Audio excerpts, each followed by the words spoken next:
Pratama Arhan kini menjadi sorotan setelah Suwon FC memutuskan untuk tidak memperpanjang kontraknya pada bursa transfer Januari 2025. Media Korea Selatan seperti NET menyoroti kegagalan pemain-pemain ASEAN, termasuk Arhan untuk bersinar di Liga Korea. Karir Arhan di Korea Selatan hanya bertahan 1 tahun sejak bergabung pada Januari 2024. Keputusan ini memicu diskusi tentang efektivitas program kuota pemain Asia Tenggara di Liga Korea, yang awalnya dirancang untuk memperluas pasar sepak bola Korea ke Asia Tenggara. Namun, laporan dari Newsnet menyatakan bahwa program ini gagal mencapai tujuan utamanya pada tahun 2025. Dari banyak pemain ASEAN yang mencoba peruntungan di Korea, hanya Asnawi Mangkualam yang dinilai sukses. Asnawi Mangkualam menjadi pemain Asia Tenggara paling menonjol di Liga Korea dengan catatan impresif. Bermain untuk Ansan Greeners dan Jeonnam Dragon antara 2021 hingga 2023, ia tampil dalam 66 pertandingan, mencetak 2 gol, dan memberikan 5 assist. Sebaliknya, nama-nama seperti Pratama Arhan, Nguyen Chong Puong, dan Nguyen Van Toan lebih sering duduk di bangku cadangan. Meski menjadi satu-satunya pemain ASEAN yang tampil di Liga Korea 1 dan 2 pada 2024, Arhan tetap kesulitan mendapatkan menit bermain. Kegagalannya mencerminkan tantangan yang dihadapi oleh pemain ASEAN lainnya di liga yang sangat kompetitif ini. Kondisi tersebut semakin memperkuat opini bahwa pemain-pemain ASEAN belum mampu bersaing di level Liga Korea. Menurut laporan Newsnet, keterbatasan kemampuan teknik menjadi salah satu alasan utama di balik kegagalan pemain ASEAN di Korea. Persaingan ketat dengan pemain lokal yang memiliki kemampuan lebih baik membuat mereka jarang mendapat kesempatan bermain.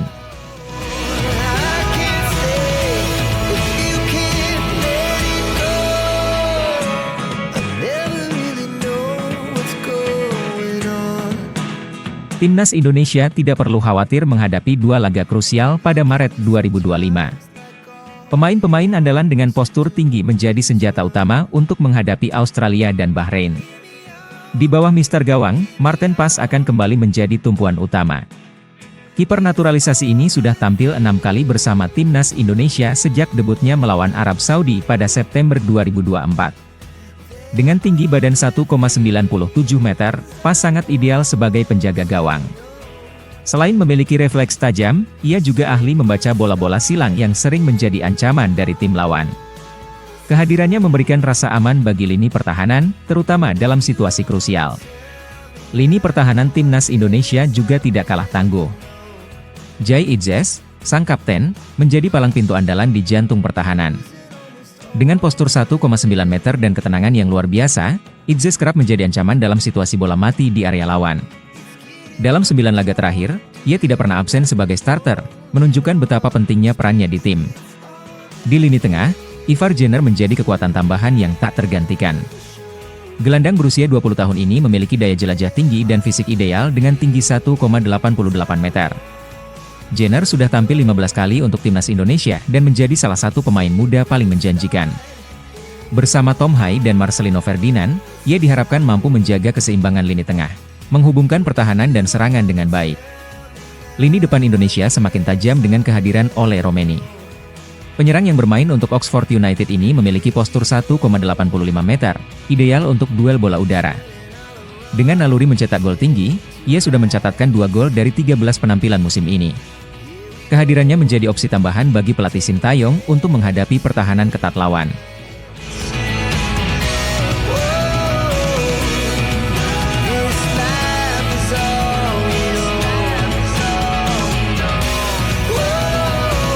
Sintayong kembali menjadi sorotan setelah munculnya rumor mengenai kemungkinan dirinya hengkang dari Timnas Indonesia.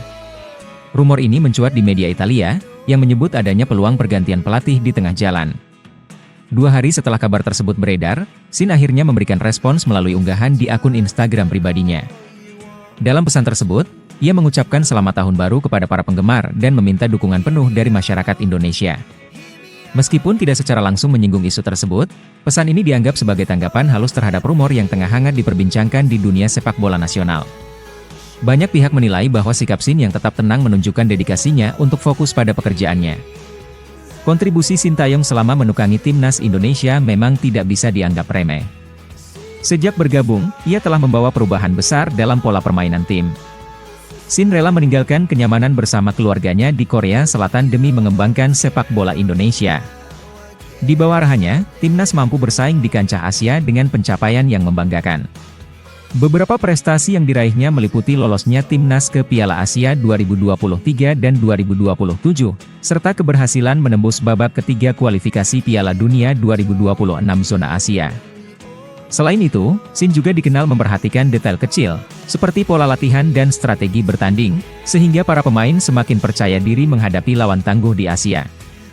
Namun, isu terkait masa depan Sintayong di timnas Indonesia terus menjadi bahan diskusi. Media Italia, Tuttosport, menyebut bahwa Ketua Umum PSSI Erick Thohir memiliki ambisi besar untuk membawa timnas Indonesia tampil di Piala Dunia. Salah satu langkah yang dipertimbangkan adalah mendatangkan pelatih asal Eropa untuk menggantikan Shin.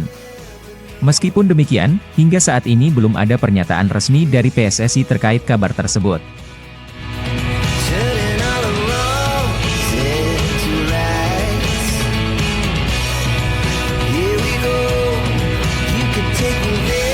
Federasi Sepak Bola Malaysia sedang menjalankan revolusi besar-besaran untuk mengembalikan kejayaan sepak bola negeri jiran. Mereka telah menunjuk dua sosok penting yang diharapkan mampu memperkuat struktur organisasi dan performa timnas Malaysia.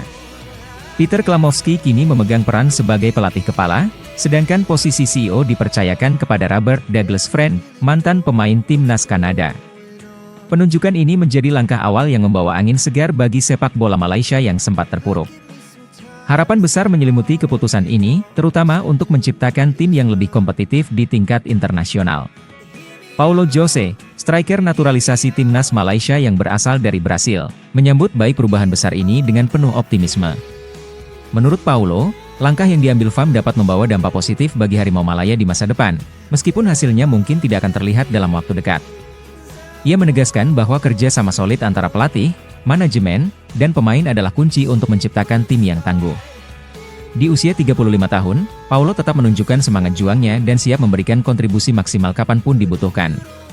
Ia percaya bahwa kehadiran Peter Klamovski sebagai pelatih baru dapat membawa strategi yang lebih modern dan efektif, yang sangat dibutuhkan oleh Harimau Malaya. Sementara itu, Robert Douglas Friend sebagai CEO baru FAM memikul tanggung jawab besar untuk mereformasi organisasi. Dengan latar belakang sebagai mantan pemain profesional, ia dinilai mampu memahami kebutuhan tim secara mendalam. Robert telah menyusun rencana strategis untuk meningkatkan kualitas kompetisi domestik sekaligus mengembangkan bakat muda. Langkah-langkah ini dianggap sebagai fondasi penting untuk membangun masa depan sepak bola Malaysia yang lebih cerah.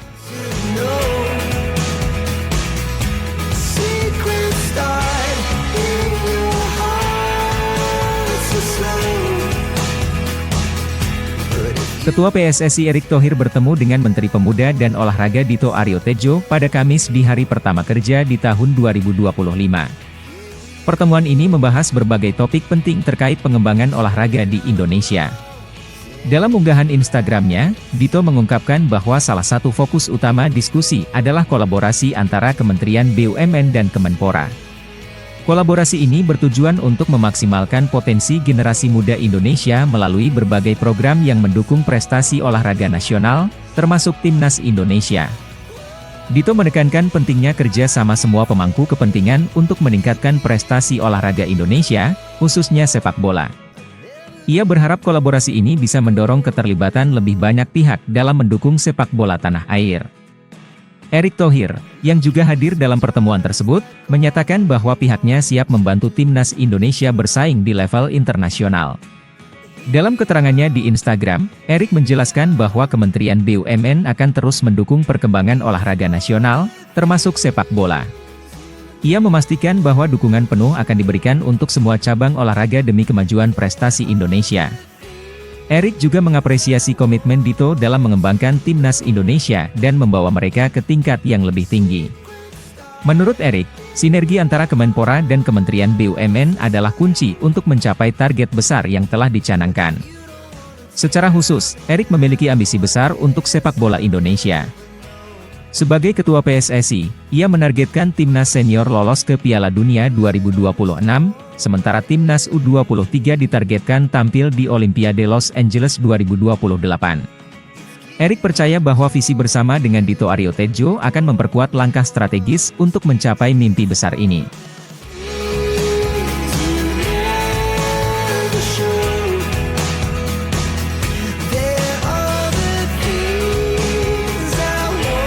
Timnas Indonesia tampil kompetitif di babak ketiga kualifikasi Piala Dunia 2026 zona Asia.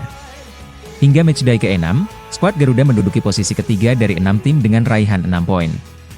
Mereka hanya terpaut 1 poin dari Australia, yang berada di posisi kedua sebagai batas akhir lolos otomatis ke Piala Dunia. Dengan 4 laga tersisa, peluang Timnas Indonesia tetap terbuka lebar untuk mencapai panggung dunia. Setiap pertandingan berikutnya akan menjadi penentu langkah mereka dalam mencetak sejarah baru untuk sepak bola nasional. Jadwal pertandingan berikutnya akan menjadi ujian berat bagi Timnas.